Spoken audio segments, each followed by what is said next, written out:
Welcome back to another episode of All Things Everything presented by Gulf Coast Smoke. My name is Alonzo. And I'm Sabrina. And this is episode 61. How are you doing today? I'm doing good. It's a lovely day, and I'm hoping that our cameras are going to hold up a lot better. So we forgot, it's been a couple years now since we bought cameras. Almost 4? Yeah, and so the very first time we bought our cameras, we had this issue too, and it's pretty much just like a power-saving thing where as soon as the internal temperature gets a little bit hot, it's going to shut down, right? But if you want it to keep rolling through even high temperatures, you have to click a setting, right? So, we forgot all about that, right? So even just in the first several times using our cameras, we're like, man, why are these overheating? Like, why does it keep doing this? Yeah. So, we got that fixed. So I'm really, really hoping that we're not going to have any more issues with our cameras for the podcast. Absolutely. Yeah. And so what we were actually doing last episode, I kind of briefly touched on it, is we were using one camera and we were literally moving it back and forth, and we were moving our bodies, and Sabrina was getting up and physically moving the camera. The shot didn't look good. We understand, but we appreciate you guys sticking with us through that. So today what we're going to talk about is we are going to go in a little bit more detail on that smoked bologna sandwich that we got from Malcom, the guys over at HowToBBQRight. And I can honestly say I've gotten a lot of texts already. Man, be real with me. Was it that good? Was it that good? Man, I know it looked good, but it's bologna. Like, be honest with me. Don't lie to me. And I can honestly say it was that good. It truly was that good. It looked so delicious in the footage. And again, it's kind of like we got these new cameras and they're just amazing. But it looked so amazing in the footage, and I can honestly tell you that one of the best things about that sandwich, of course, the bologna was good. You know, I had that smoke flavor there. We had a little bit of char, and then, of course, we got that sauce caramelized a little bit. But that slaw, and you know me, I love mustard, so the mustard slaw was really, really good. But it didn't taste overly mustardy at all. There was still mayonnaise in it. There was still a little bit of vinegar, acidity, but it just came together really, really well with that bologna. And honestly, I just truly, truly felt like overall, that sandwich was delicious, and it was as delicious as we said in the video.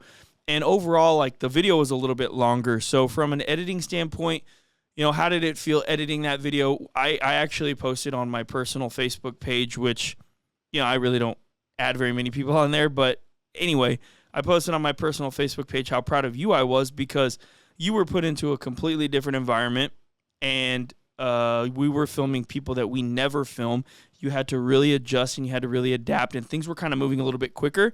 So our footage was a little bit different than normal. A lot of the times we have more still footage. We will move around a little bit, right? But we have like one camera still on the shot, one camera still on my face, and then you'll be moving around like with the third one. But this one we had like one still and then you moving around. So it did feel like a little bit more moving parts, but it was an amazing video.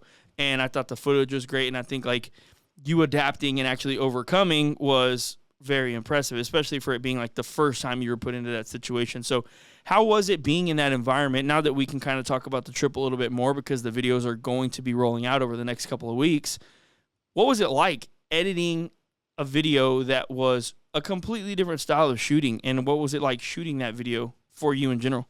Yeah, so first I will start by saying that I'm not a bologna person. I would never choose to eat a bologna sandwich, but that bologna, and you've made smoked bologna a long time ago, and I enjoyed it. That sandwich was very good, to the point where even looking back at that footage, my mouth literally was watering. It looked so good, because you're right, it's like a whole experience with the slaw, with the buns, with the sauce, the smoked. So it was a very good sandwich. Not a typical bologna sandwich. So as far as the filming and editing of this, and, you know, I talked to you about this when it came to, you know, our vlog at Terry Black's. There's a little bit of uncomfortability when you're in those situations, like, for example, out in public, like at Terry Black's, because it's like, man, I don't know how people are going to react to filming, right? And you're trying to get shots. You're trying not to be too obvious.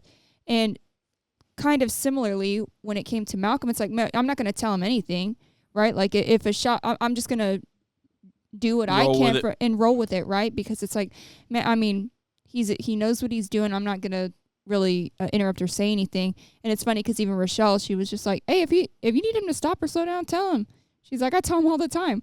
that you have a year, that's your husband. So right.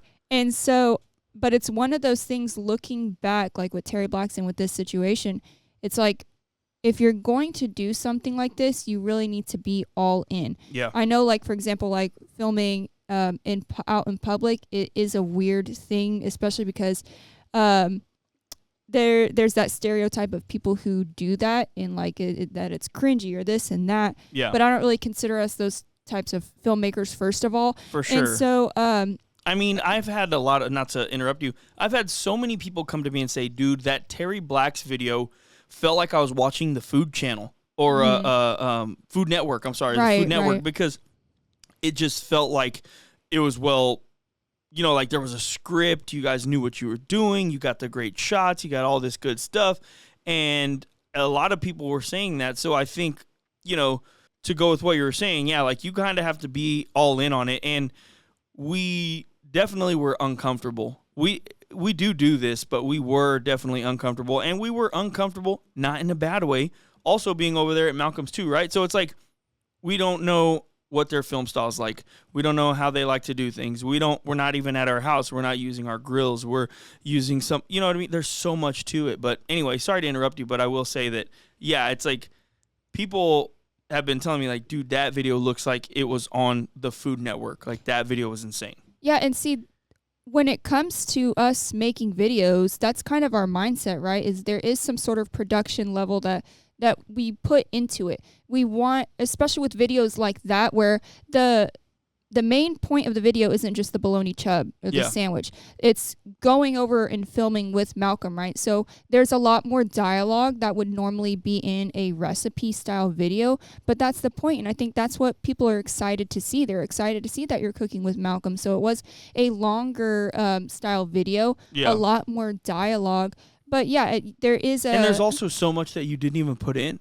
Yeah, right. Well, and that's not in a bad thing, but I'm just saying like the natural feel of that video is what you saw, and the way things naturally unfolded was the dialogue between Malcom and I, because again, I've met Malcom before many times. I've hung out with him, especially this past time. Like we hung out with them, but we're not like best friends by any means, right? So I don't know all of his mannerisms. I don't know how they react whenever it comes to filming, and we didn't really know how it was going to be. We knew it was going to be good, but you just don't know what exactly is going to happen. Like I said, their mannerisms, how they move, how fast they are, how slow they are. Maybe a 4-hour video, maybe a 4-minute video takes 14 hours to shoot. We don't know these things. So we are put into a situation where it's a different environment, and there's nothing really wrong with that. It's just, like I said, it's just different. Yeah, for sure. So for me, yeah, I mean, it is a little nerve-wracking too, because it's like, man, I want to make sure the audio's good. I want to make sure the quality of the footage looks good to do them justice as well. So it was a different environment to film in, but once it started, I got comfortable, and I know that, they only use really one camera, and I like to use more than one, so I was trying to make sure I utilize each camera to the best of my abilities. And I thought it turned out great.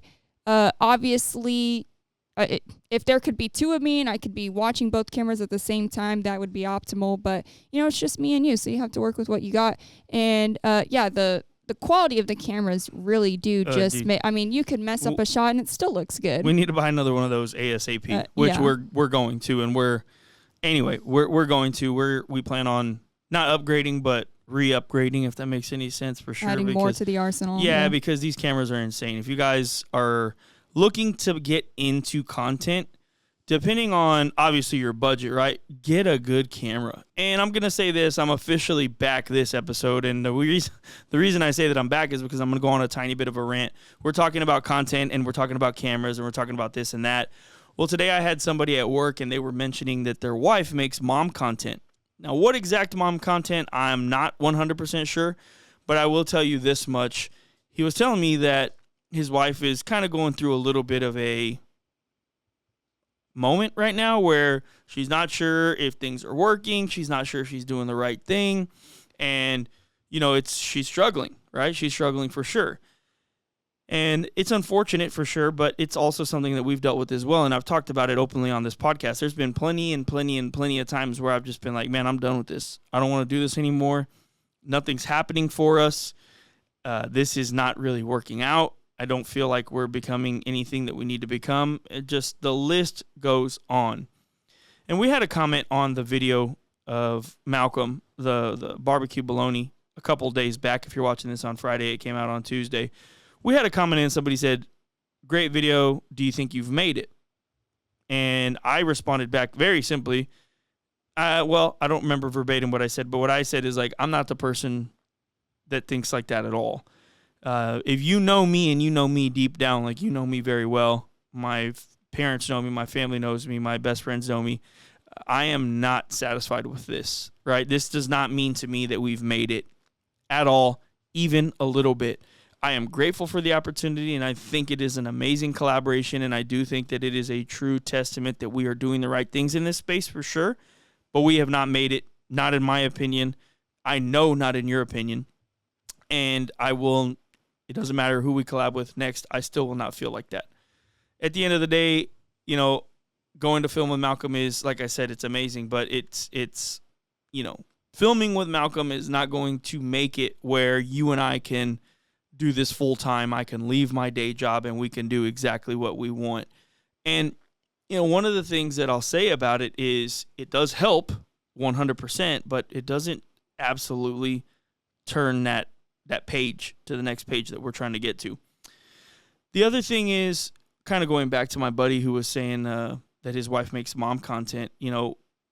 We talked about if you're going to start making content, get a good camera or get good equipment or use your iPhone if you can. We've had a podcast on this before. The other thing I'll say is if you're making content and you're not really getting the results that you want from your content, you really need to take a step back and you need to look in the mirror and you need to ask yourself, am I making good content? It's a hard question to answer because if you're not getting views and you're not getting numbers and you're not getting followers, the answer is probably no. Just to be honest with you, it's probably no. You're probably not making good content. What you should do is you should go look at people in your niche.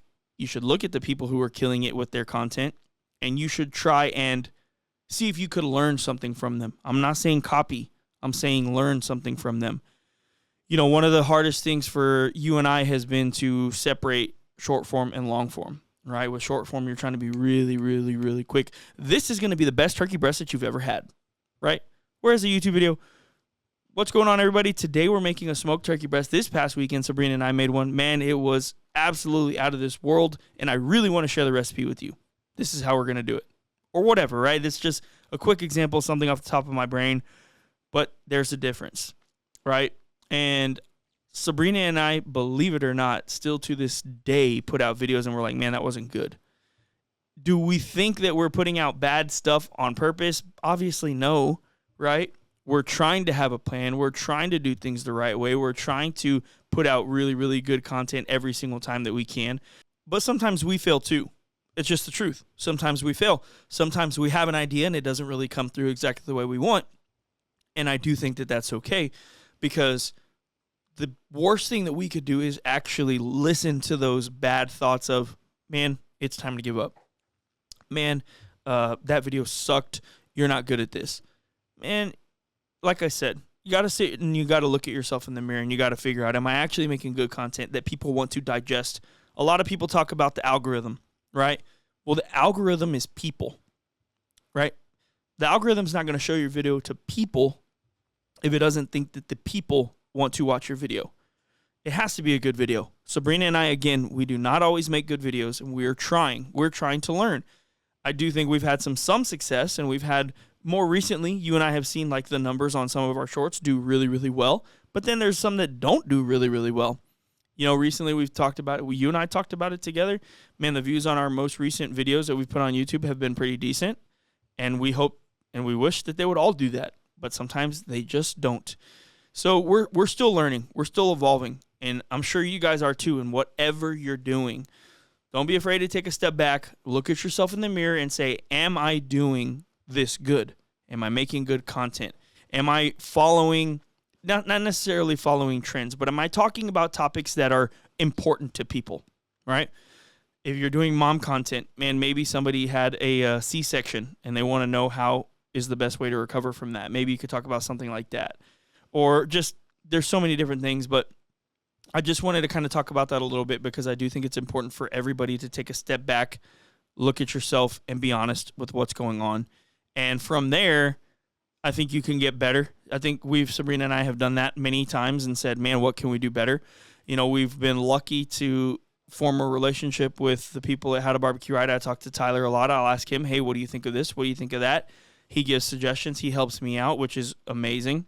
And so, you know, it's just one of those things. But like I said, don't give up. For sure, don't give up. And for sure, continue doing what you love. So, yeah, I know a little bit of a rant. I know we were kind of talking about a few different things. The style of the video, you shooting the video, me being proud of you, investing into your cameras, how much we love our new cameras. But, yeah, I mean, back to the video. I mean, we were kind of talking about how things were going for you. You talked about that a little bit. What do you feel like the outcome was? How was it to edit that video? And, I mean, overall, are you happy with the end product of the video? Yeah, I mean, I was happy with the end result. I think just me personally as the person that was filming, it's definitely one of those things where I look back and I'm like, gosh, I recorded that for like 2 seconds and then, you know, turned the camera. Why didn't I keep the camera on there longer, right? So there's little things here and there that on my part, I'm like, man, I need to remember the next time I do that, not be so short, not be so quick to move the camera. So, and that goes with every video, not just something where we're collaborating, right? I need to always look at what I'm doing and say, okay, how can I make this better for the next one?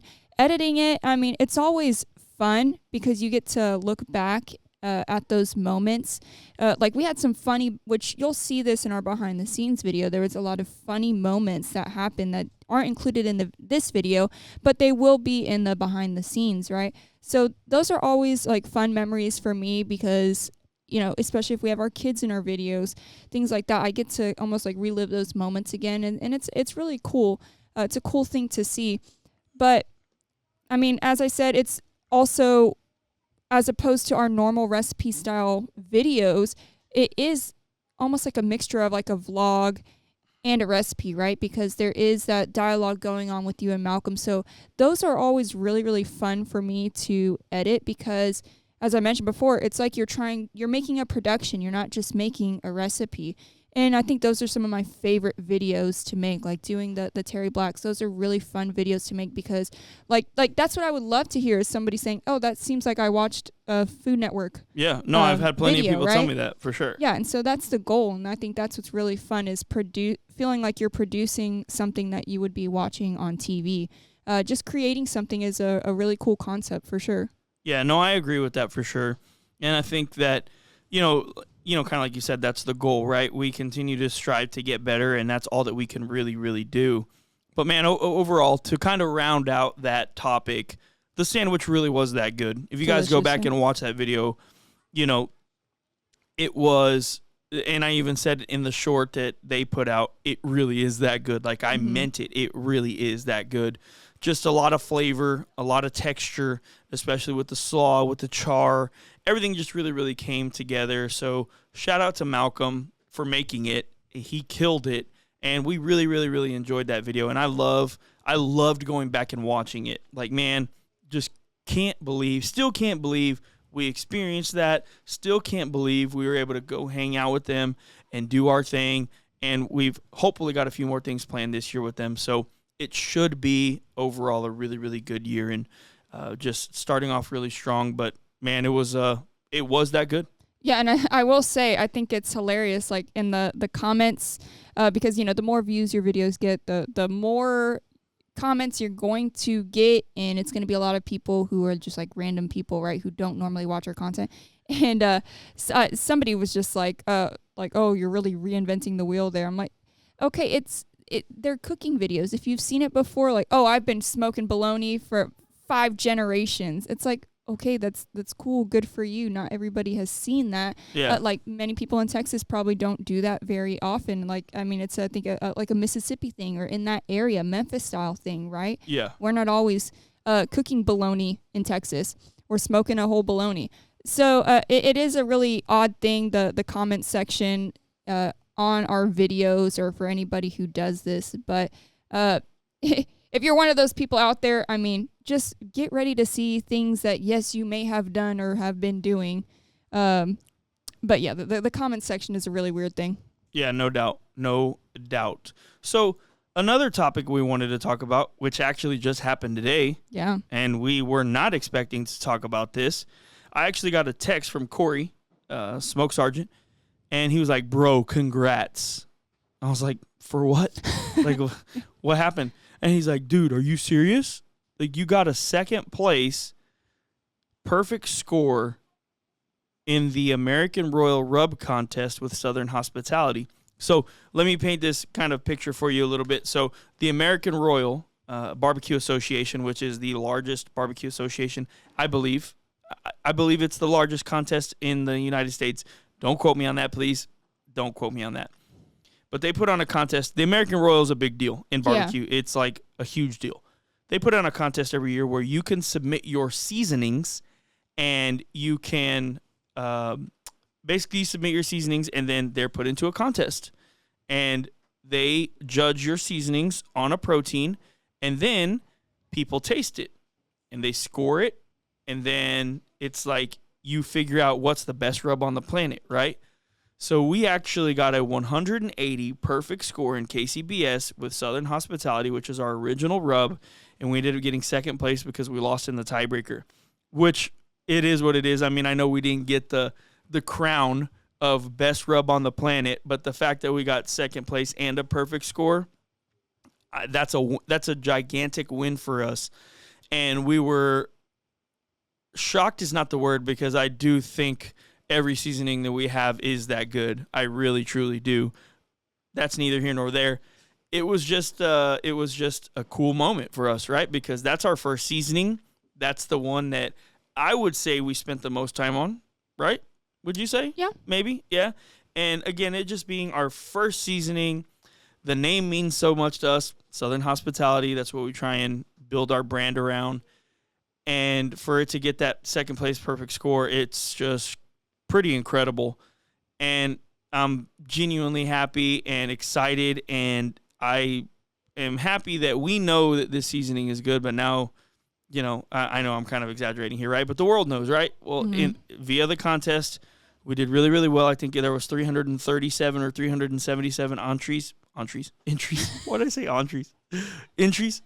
And, you know, it just a good thing to happen for us. And it's a blessing for sure. I mean, I wish all of our seasonings would have gone 1, 2, 3, but, you know, we entered Southern Belle, which got 23rd, and then we got Trifecta. I think it was like 47th and 50, or 43rd. 43rd and 50th. Yeah, Trifecta got 50th. Trifecta got 50th, and Southern Belle got 43rd.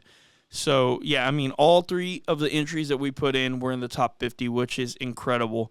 And we are very, very, very blessed to see that happen. So, I mean, what do you think about that? And how much do you think that, are you surprised that it was Southern Hospitality over the other two, or what? Yeah, I will say, so we've been, ever since we made our seasonings, we have been entering this into this contest every single year. Now, this year was going to be the first one that we could actually enter in Trifecta. So when you had texted me the results, but you didn't say which one it was, I assumed, oh, wow, maybe it's Trifecta because, you know, this is the first time it's being entered in, right? But I think it was even more special to see that it was Southern Hospitality because that, as you said, that's the first one that we've ever made. And so I think by default, because it's our oldest seasoning, there's always that worry that, okay, are people going to move away from it and because they want to stick to newer products? So I think it's really, really special that it was Southern Hospitality that did so well. And as you said, I mean, it's like we shouldn't be surprised because we know our products are good, but there is still that shock factor because when you have that many seasonings, it's like any barbecue competition, right? Like there is, to some degree, it seems like some luck that's involved because when you have that large quantity of entries or people participating, it does feel like, man, there's some sort of luck involved here. But I think it's just a really special thing for us, whether you disagree with the results or not. It's a really special thing for us for our very first seasoning to have those results after all this time. Yeah, no, I agree. Especially because, we released Southern Hospitality in late 2020, right? If I'm not mistaken, it was like September 21st. Something like that, yeah. I should know that, but I believe it was September 21st, 2020. And that is forever going to be the day that changed our lives for sure, because this has blossomed into something I never would have imagined. And, like Sabrina said, that seasoning, I mean, I'm going to be honest with you guys, we were so nervous. We didn't really necessarily have the money to do what we were doing, but it was in the peak of people losing their jobs, and we were scared, and I wanted this to work so badly that we were like, man, let's just try and make a product. I mean, we have this product, this recipe that we have and we love and everybody loves, and let's just see what happens. But there was no guarantee that this was going to work out, and there's still no guarantee that this is going to work out. We're trying to make it work out, right? Like, no matter what, kind of like we talked about earlier, we do not feel like we've made it. We don't, right? We don't. It's not like we think that what we're doing is horrible. We just don't feel like we've made it. But yeah, for it to be the original, for it to be the first product that we ever released, to be number 2 in the world. If you guys are watching, I'm doing the quotations, right? Because I understand probably not every single rub in the world, not every single rub in the world was entered, and judging is subjective, and I get it, but man, we're proud of that for sure.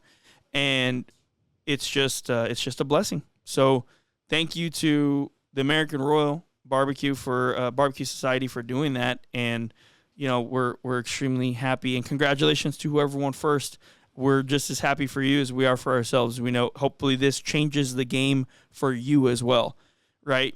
I mean, we've already thankfully been seeing orders come in since we made the announcement, and people are getting Southern Hospitality and stuff, and that's cool and that's great for us. Hopefully the same exact thing happens for you, and we're really just we're just excited for you, for us, and man, everybody who got on that maybe top 10, top 20 list. I mean, I guarantee you all those rubs are good, so it's not to say like, oh, ours is so much better, blah, blah, blah. No, but we are very, very ecstatic with the result. We're ecstatic with the results. And just one more time, thank you guys for continuing to give us the confidence to keep going and growing. And this is only the beginning. I truly feel that.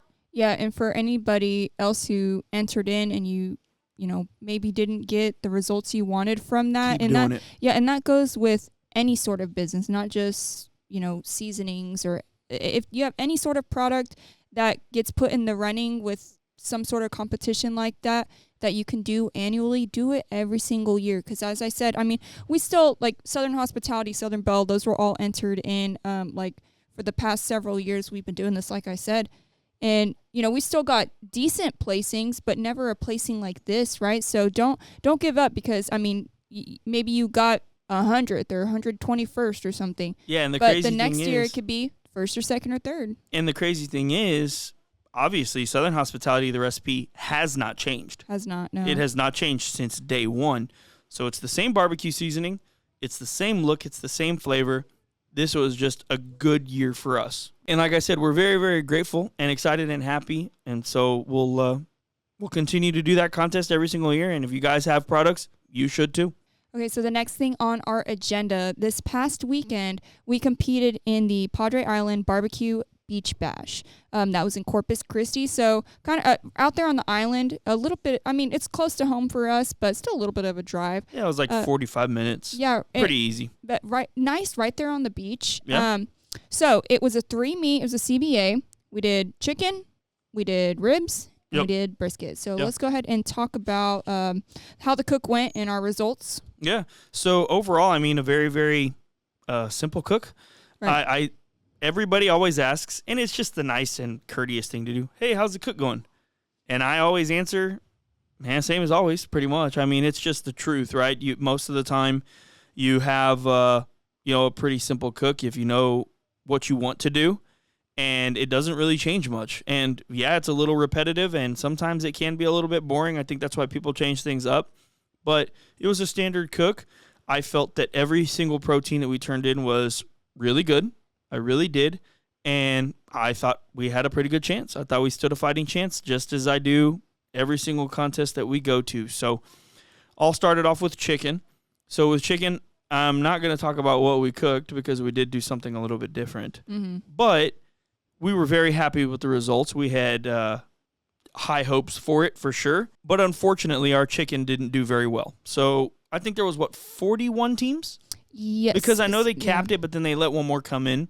So there was 41 teams, but they did cap it. Now, also, I will say that there was some very, very, very, very, very solid teams there as well. It was a very stacked contest. So 41 teams, but you had Chicken Fried there, you had Rini Gonzalez there, you had Kevin Hernandez there, you had Raul Gonzalez there, you had Fred Robles there.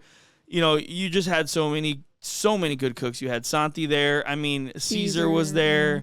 You had Carl. Hitman. You had Hitman. You had Micah. There were just so many good cooks. Yeah, it was stacked. It was a stacked field. Anyway, we ended up getting 20th chicken.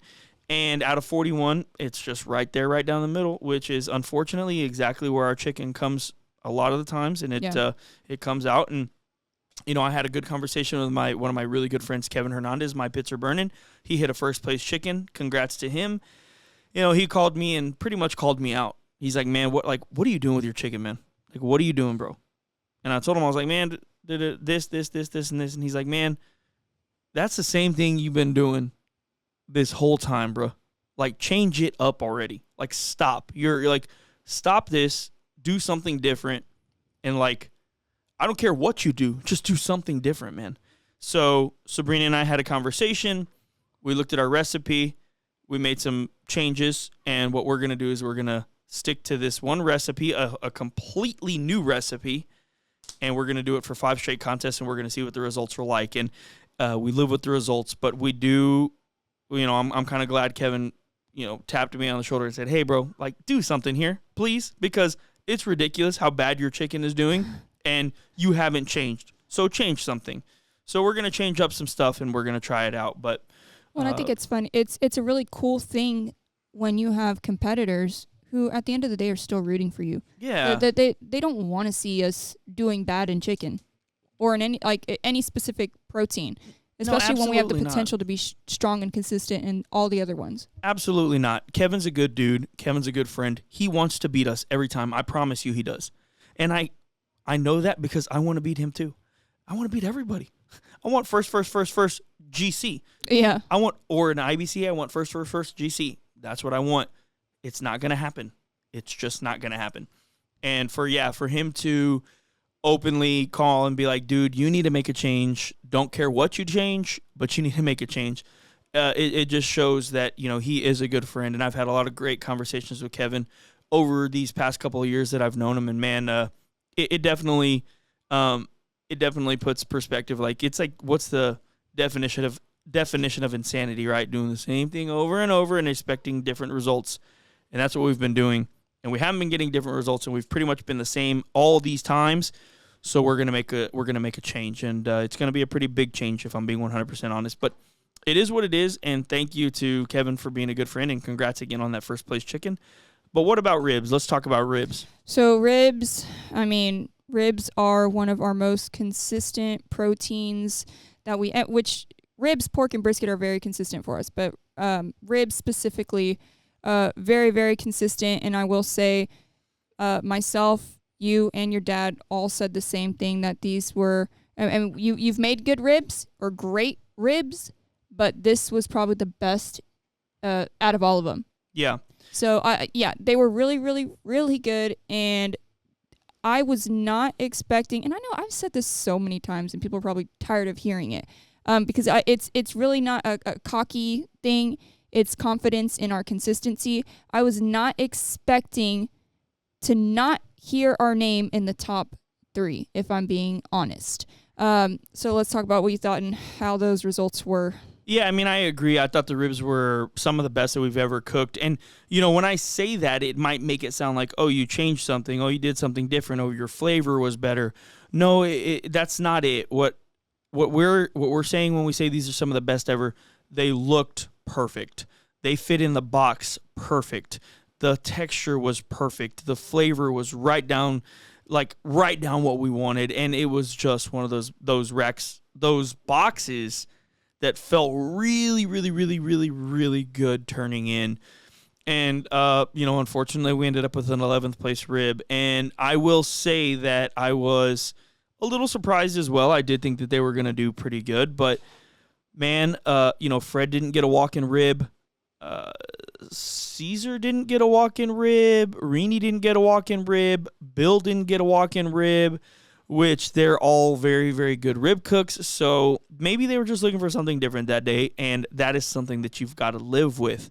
It's hard to live with it, but sometimes you got to live with it. So it is what it is, but, so we got 20th chicken and we got 11th ribs, and by now you're like, man, this is sounding like a no-call contest, and I'll tell you what, it was feeling like a no-call contest, and I was losing all hope, and I was getting very, very nervous.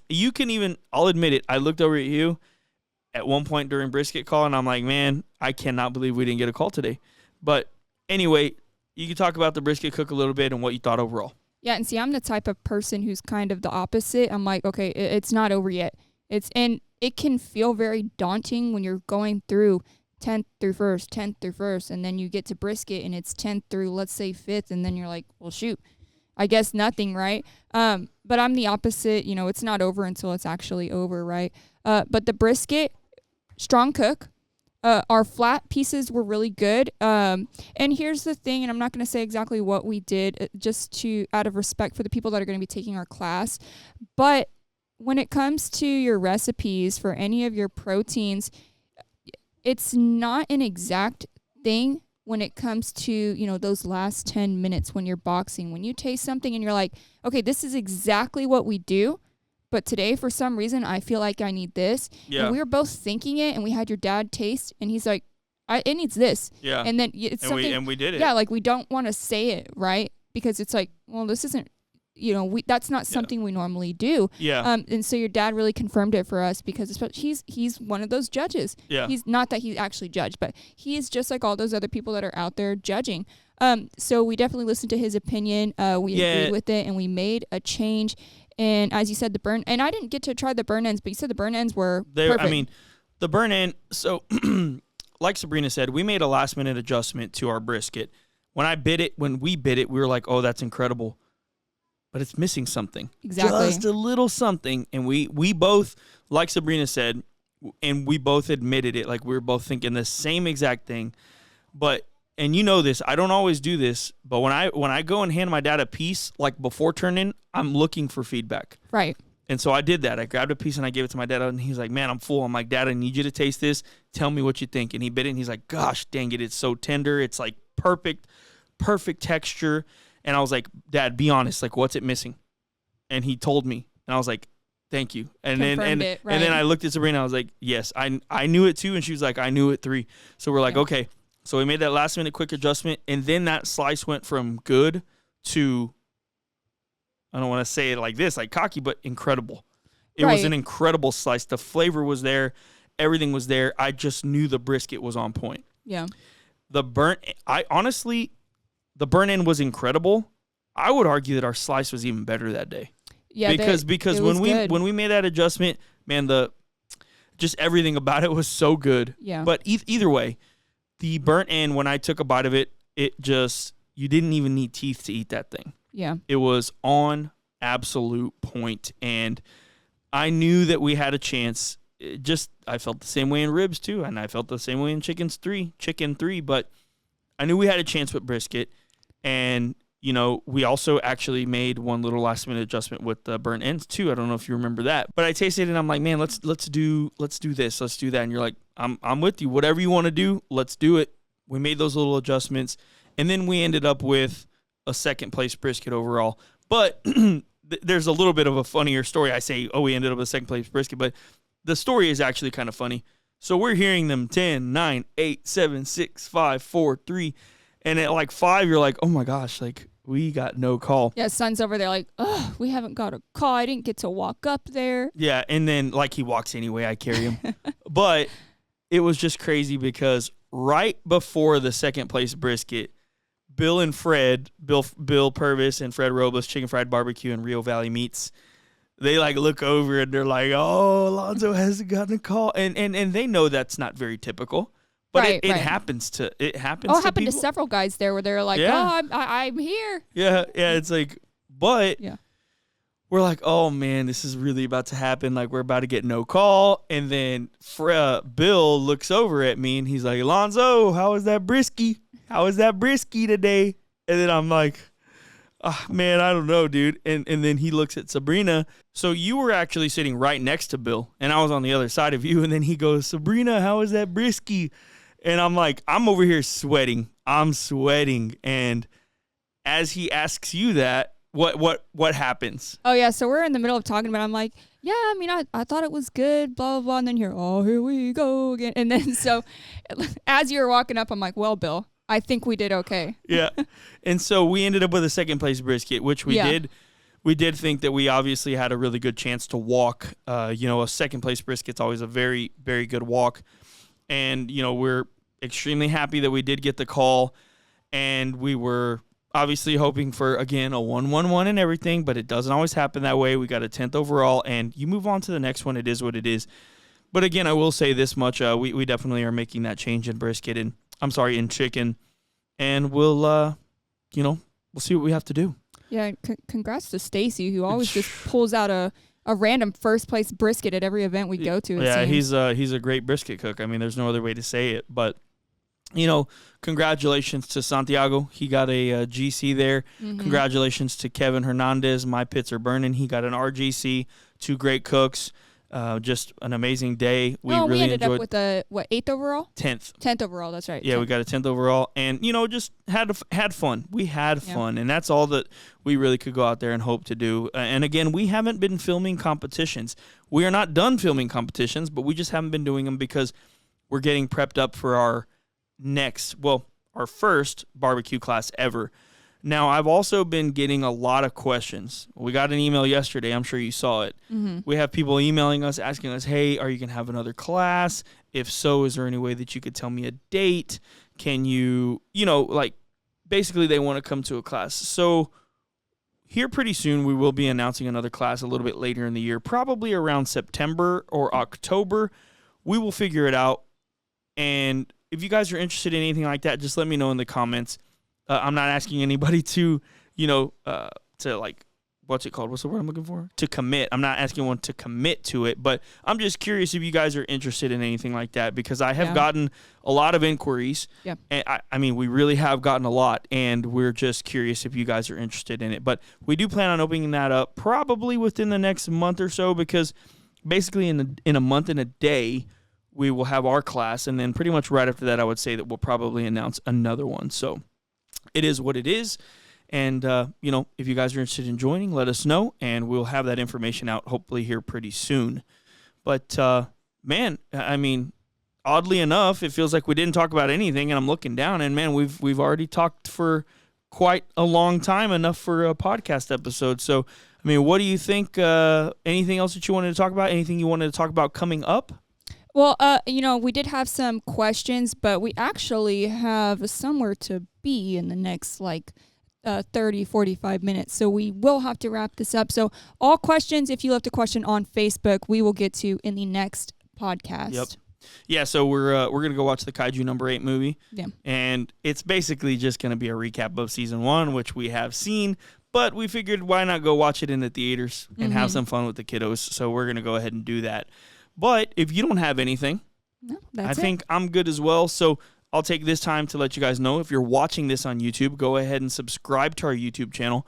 We're growing. We're putting out videos every single week, and this podcast airs every single Friday, kind of sort of every single Friday, at 7:30 a.m. If you guys are listening to us on Apple, on Spotify, on anything like that, man, share this podcast with a friend. Maybe they like barbecue. Maybe they like me going on rants every once in a while. And maybe they will enjoy these episodes. But Sabrina doesn't have anything else. I'm good. We will see you guys on the next episode. Peace.